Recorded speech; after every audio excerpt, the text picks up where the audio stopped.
My name is Riz Ahmed, and it's an absolute pleasure to be here today to speak with one of my favorite filmmakers, and I'm sure one of yours if you're here for this massive double bill, the writer, director, and producer of Dune 1 and Dune 2. Make some noise for Denis Villeneuve.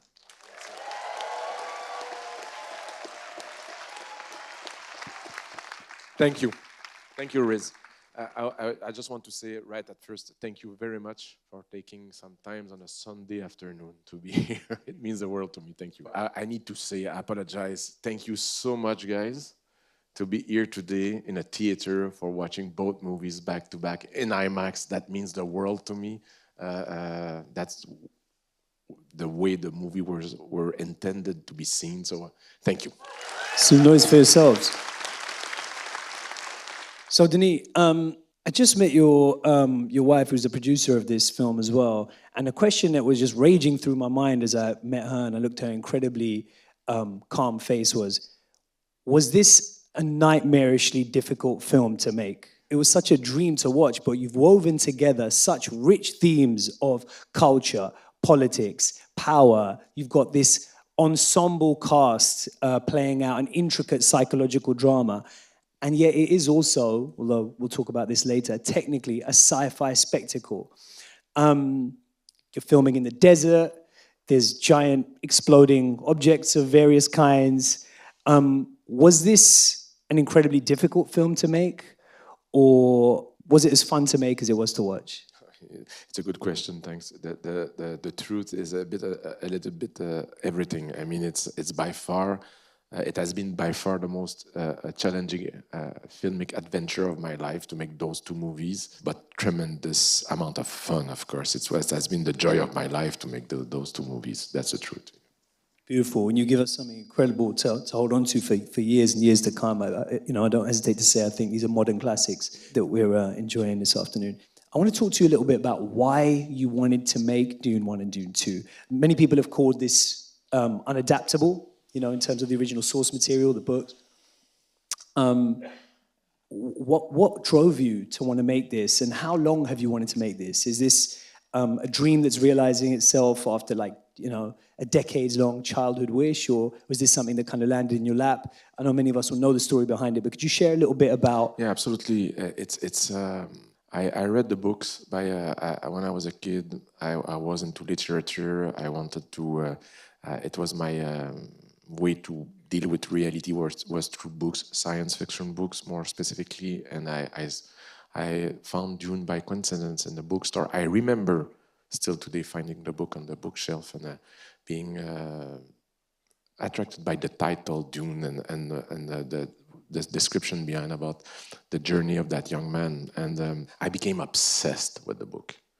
The book was what I loved about it was the way to explore the idea of a young man consolidating his identity, finding finally home in another culture. The idea that instead of fear, it was an act of being open to the other and finding himself into the other. And that I thought was beautiful. And also the way Frank Herbert constructed a new world, a new ecosystem. At the time I was obsessed with biology.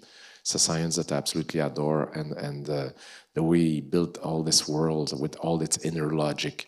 When you read the book, it's so sophisticated. There's so much details, and also I was moved by the exploration of the danger of blending politics and religion together. It's something that really talked to me at the time, and it's a book that every time I open the book through the years, I always feel the same pure joy. And it's deeply inspiring. And as the year went by, I thought that it will make a fantastic film. I remember dreaming with my best friend at the time. We didn't have a camera, of course, but I was writing storyboards, doing storyboards with him, and we were dreaming about Dune. And then Lynch made a movie. I was very excited when I learned, and when I saw Sting for the first time in this suit, and not the jockstrap, but there was something very, very exciting about the idea that Lynch would let. And when I saw the movie, I was half satisfied.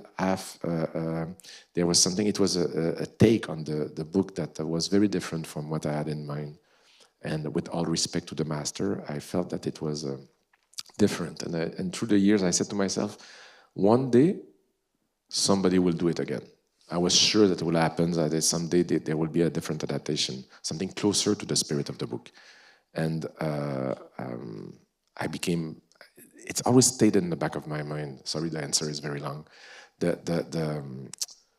When I started to work in Los Angeles, people were asking me, if ever will you have one dream, what would it be? If you had one, what would, they were trying to test me to see what, and it's always like, it was always the same answer in my mind. I would love to do Dune, to bring to the screen the images I have in mind. That would be one of my biggest dreams. And through the years, of course, it's not something I could have done in my early years. It required too much knowledge about VFX and I didn't felt ready to do it. But there's a moment in my career where I said, okay, I feel that I have the muscles to try to approach this project. And I learned that Mary Parent at Legendary had got the rights. And we had it was by far the shortest meeting of my life. We met with Mary. She wanted to work with me. I wanted to work with her. We agreed very quickly, in a few minutes I'm talking about. And that was the birth of the project. I remember getting out of Legendary and calling my wife Tanya and said, I think I'm gonna go in the desert. Yeah. I love that answer. You can really tell, I mean, that you have such love for this material, just the attention to detail. There isn't a line, there isn't a frame, there isn't a moment, there isn't a set piece that hasn't just been carved with such intricacy and precision. It's really a wonder to behold. There are different ways to adapt a world, such as the world of Dune, right? And as you said, previous adaptations maybe went to something more fantastical, and I would say that yours feels very grounded, right? And you were talking about, faith and power, and you were talking about cultural collision. Your film, I feel, does not pull punches in exploring these themes, which are really hot button themes, And I would like to talk to you a little bit about why Dune now, and in particular, if this makes the question more specific, your decision to world build in a way that feels so grounded and recognizable to us. It's all in the book. I mean, Frank Herbert inspired himself from the main current of the 20th century, where we saw the impact of colonization in many parts of the world, and the impact of exploiting their natural resources, and the danger of blending the rise of religions linked with power. And unfortunately, he was more prophetic than I thought he was expecting to be. But when you hear about his interviews at the time, he was really foreseeing what will happen with the world in the 21st century.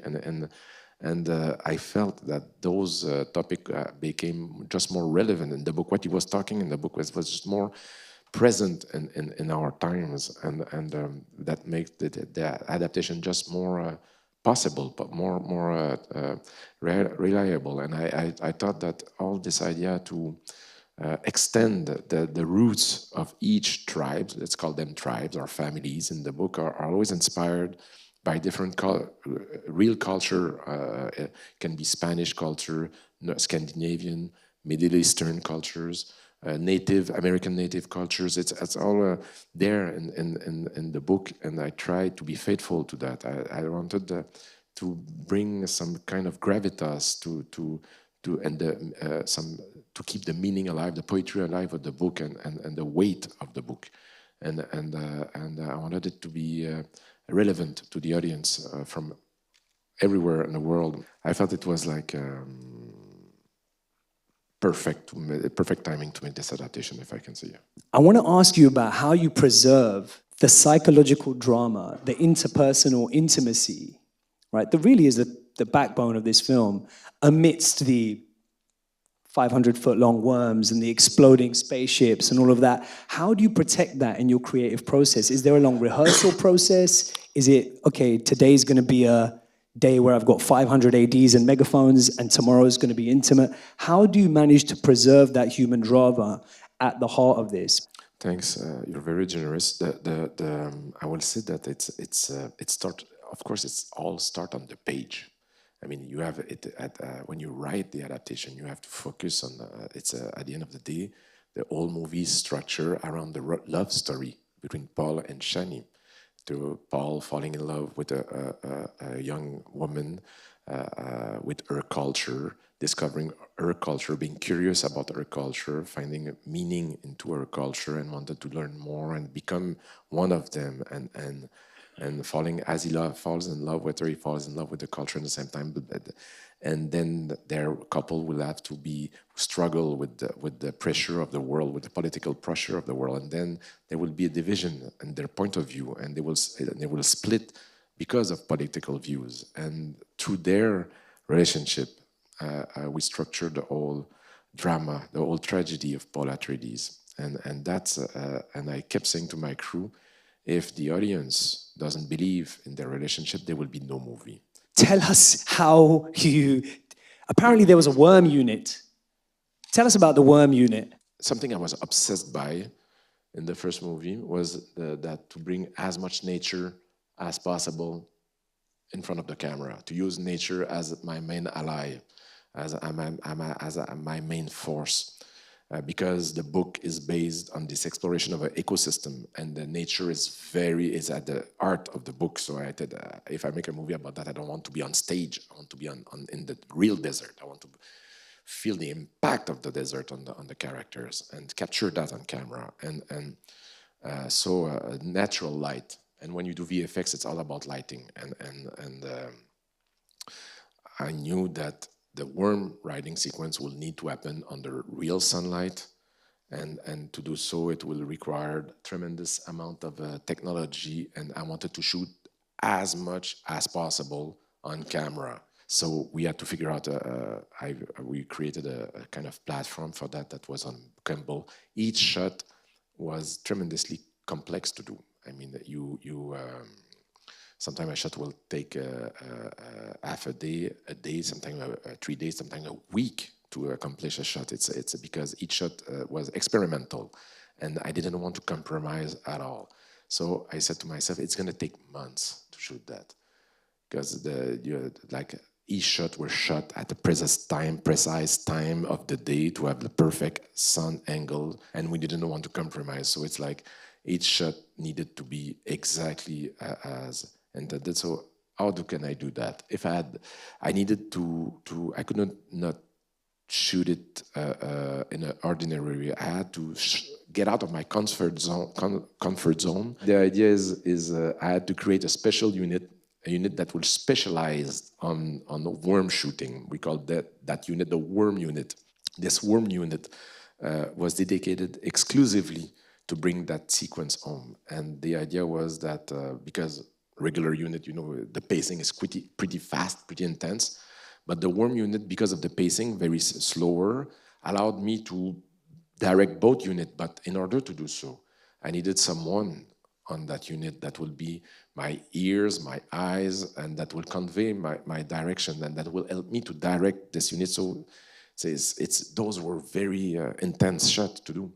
So we gave this task to one of the producers of the movie, who is also a director, and her name is Tania Lapointe, and I knew that Tania will add the patience, that she will add the skills to help me to bring that to the life. It was for me one of the most moving artistic experience of my life, to share cinema with the woman I love, and because the communication was perfect, so the shots when I was able to direct from afar, which I never was able to do. I'm very monomaniac. Again, I work with one camera at a time. It was a new experience for me. After your shout out for Tanya, it's worth finishing on a question about the power of the rising feminine which is, very present in your film, as encapsulated by Rebecca Ferguson's character and the character of Chani. And I wonder if you had anything in particular to say about what it was like working with those two phenomenal actresses. When Eric Roth, the screenwriter who was the first one who attacked the process of the adaptation for part one, yeah, we had a early meeting and once, and he said to me, Denis, it's a very dense book. It's very, if you had one word, a key word to open the book, to help me to start the adaptation, what would it be? And I said, women. The adaptation needs to be a female adaptation. It needs to be focused on the Bene Gesserit sisters. For the people who know the book, there's many factions, many school of thought in the book. It's a very dense, there's a lot of layers. There's many, I won't mention all of them, but one of them more specifically are the Bene Gesserit sisters, the sisterhood of women that control the politics from the shadows, that use time as their main weapon, and couldn't control the psyche and control the power from behind, and use religion as a form of power.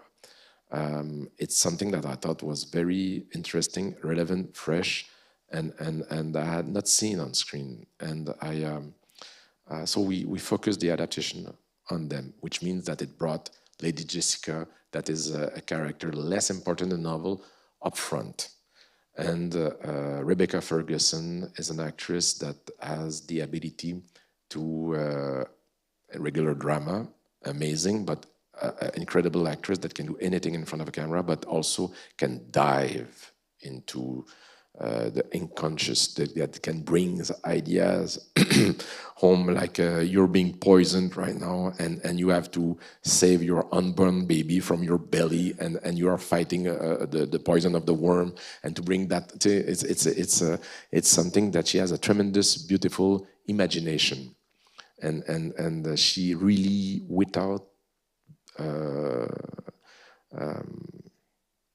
fear, will bring home things in front of the camera. She was my force during both movies, where I knew that Rebecca will be there to help me to bring that magical world on screen. As for Chani, I needed an actress that I'm sorry, I don't know if I talked about it here, but Chani is a different in the book. Also is a character that in the book embrace Paul's journey, but I needed a character that will have her own trajectory and her own political view, and that will be different. There's in the third act, there's a specific moment where the main point of view deviates and becomes Chani's point of view on Paul, giving us the necessary distance on Paul, to make sure that I will be able to bring Frank Herbert's idea home, meaning that Dune is a cautionary tale. It's not a celebration of a heroic figure. It's a cautionary tale about the danger of blending politics and religion, and the danger of messianic, charismatic figures, leaders. And in order to bring that to the screen, I needed Chani's character. And Zendaya, which I adore, is able to do a lot without words. And those are my favorite actors that can, just by the way they listen, the way they receive the impact on a scene on their face, you can change the perception of that, the perception of that scene just through her eyes. And she's an amazing actress that I'm very happy she's shown. For me, she was Chani from the start. And I'm pleased that she brought it home here. Thank you. Well, I wish we had time for more. There's so many more questions I want to ask, and I'm sure you would too. But I don't want to keep you from this second masterpiece that you're about to watch. And I hope you join me in congratulating and thanking and welcoming Denis Villeneuve. Thank you very much. Thank you. Thank you. Thank you, Riz.